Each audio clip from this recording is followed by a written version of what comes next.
Assalamualaikum warahmatullahi wabarakatuh. Salam sejahtera untuk kita semua. Salam olahraga. Gimana kabarnya Ananda semuanya? Semoga Ananda dalam lindungan Tuhan Yang Maha Kuasa selalu diberikan kesehatan sehingga Ananda bisa melaksanakan aktivitas sehari-hari seperti biasa. Baik, sebelumnya pada materi yang lalu kita sudah membahas tentang materi permainan bola besar dan juga permainan bola kecil. Selanjutnya kita akan membahas tentang atletik. Salah satu cabang olahraga atletik yaitu jalan cepat. Baik, sebelum kita mulai, ada baiknya kita berdoa dulu sesuai dengan agama dan kepercayaan kita masing-masing. Ya, berdoa, mulai.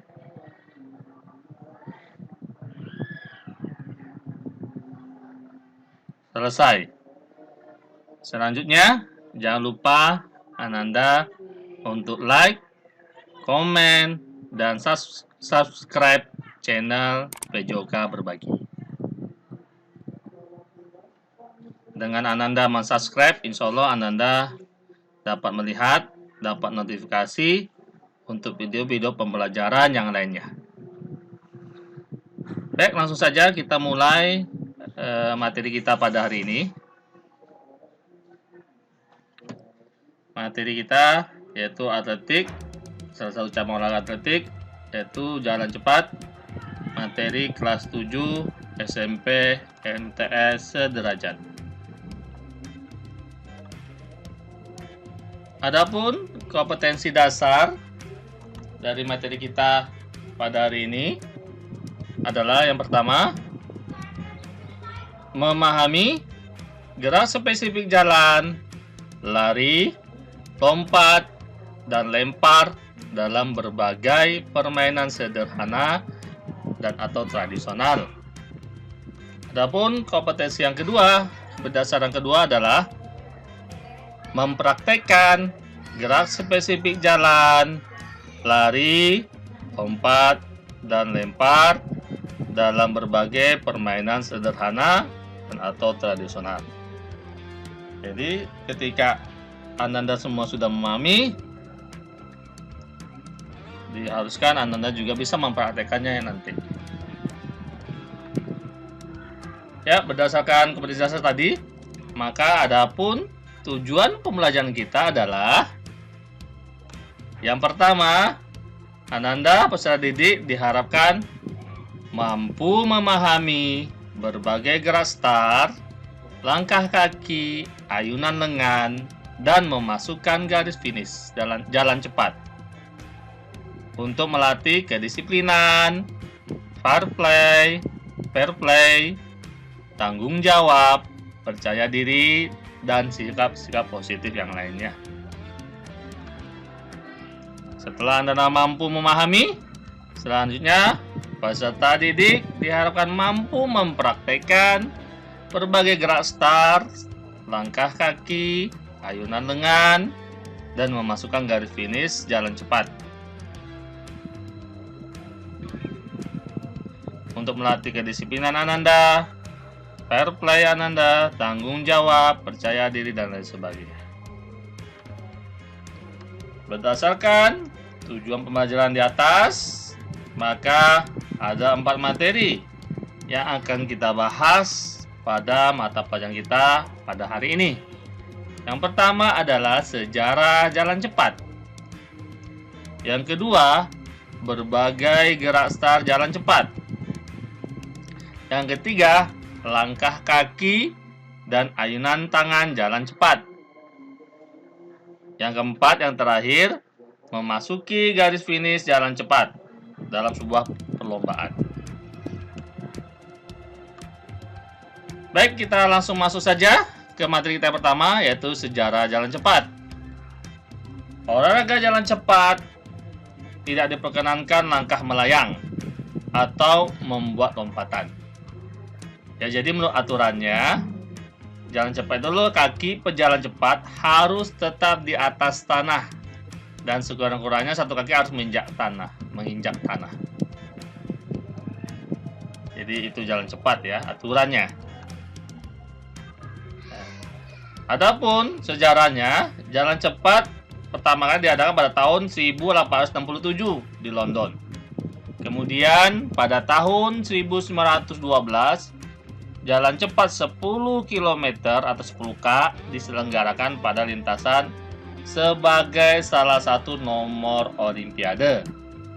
Pada tahun 1976 tercantum nomor jalan cepat 20 km.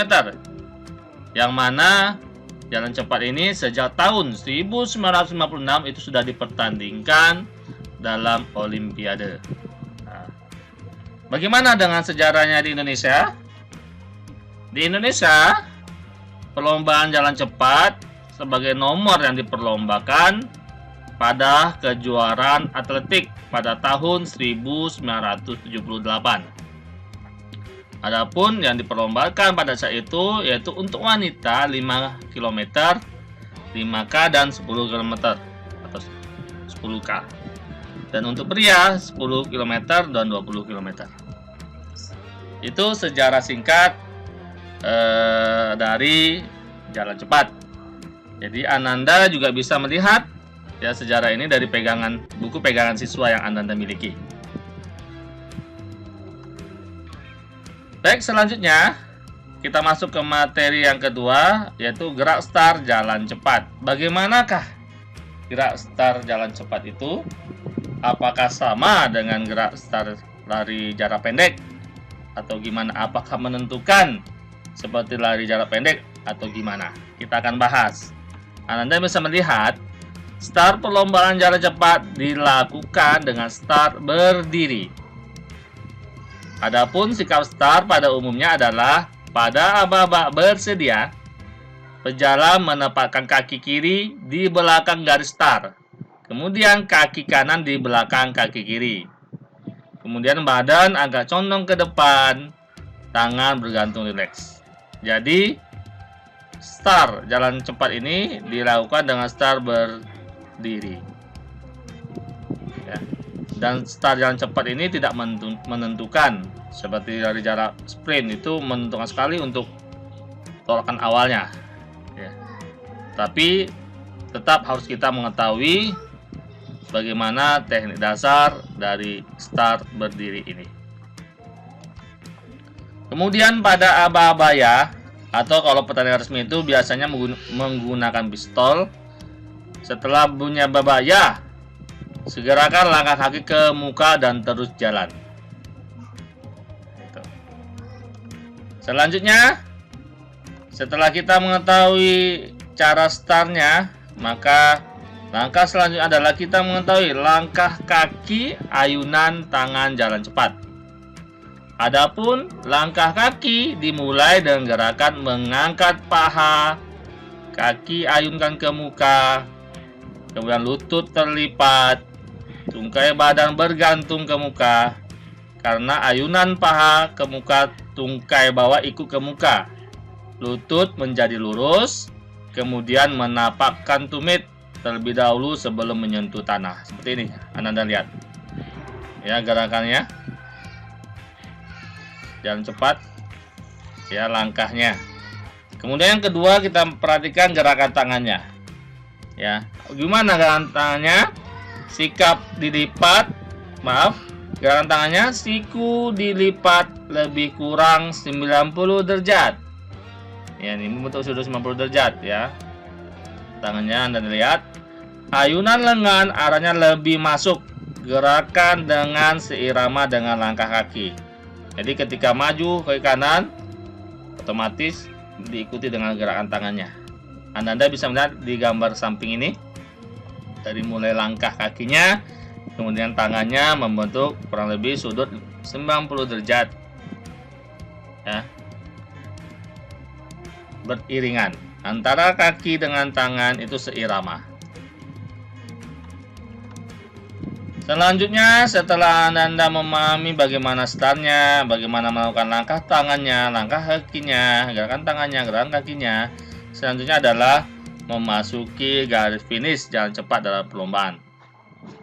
Adapun ketika memasuki garis finish sama seperti perlombaan lain ya, tidak ada gerakan khusus untuk finish. Ya umumnya jalan terus melewati garis finish. Ya jalan secepatnya untuk sampai ke finish. Tapi ingat, hati-hati, jangan sampai kakinya terangkat ya atau melayang. Maka ketika itu terjadi, nih Anda lihat, apabila itu terjadi maka Anda ketika Anda juara akan menang pertandingan itu, tapi karena melayang maka bisa jadi juaranya itu dibatalkan. Kenapa? Karena melanggar aturan jalan cepat. Ya, jalan cepat itu tidak boleh kakinya melayang. Jadi Anda lihat, untuk memperoleh langkah-langkah yang tidak sampai terangkat sehingga melayang, maka pemindahan berat badan dari satu kaki ke kaki lain harus nampak jelas pada gerakan panggul. Jadi harus perbedaan antara jalan cepat dengan lari, Pak. Mungkin Anda ada yang bertanya. Mungkin Anda masih ada juga yang bingung. Ya. Nah, Anda bisa lihat ya, perbedaan jalan cepat dan lari adalah, Anda lihat pada step ini. Jalan cepat, pada gerakan jalan cepat selalu ada kaki yang berhubung atau kontak dengan tanah. Artinya setiap saat salah satu kaki selalu terjadi kontak atau menginjak tanah. Jadi jangan sampai, itu jalan cepat. Sedangkan lari, ya, pada gerakan lari ada saat melayang, pada waktu melangkah, artinya pada saat tertentu kedua kaki lepas atau tidak menyentuh atau menginjak tanah. Nah, itu perbedaannya. Jadi kalau jalan cepat atau menapak ya, menapak ke tanah, tidak boleh melayang terangkat. Sedangkan yang lari boleh melayang. Demikian ya pembelajaran kita pada hari ini. Pesan-pesan pada pelajaran hari ini adalah yang paling penting sekali kondisi sekarang. Adapun pesan-pesan Bapak sebelum kita akhiri pelajaran kita, yang pertama, Anda tetap mengikuti protokol kesehatan yang berlaku yang diperintahkan oleh pemerintahan kita. Ya, ketika keluar rumah jangan lupa tetap memakai masker, cuci tangan dengan sabun, dan physical distancing. Physical distancing, jaga jarak dengan yang lainnya. Terima kasih Anda semuanya atas perhatiannya. Mohon maaf bila Bapak terdapat kesalahan. Ya, Bapak akhiri dengan wabillahi taufiq wal hidayah. Assalamualaikum warahmatullahi wabarakatuh. Salam olahraga.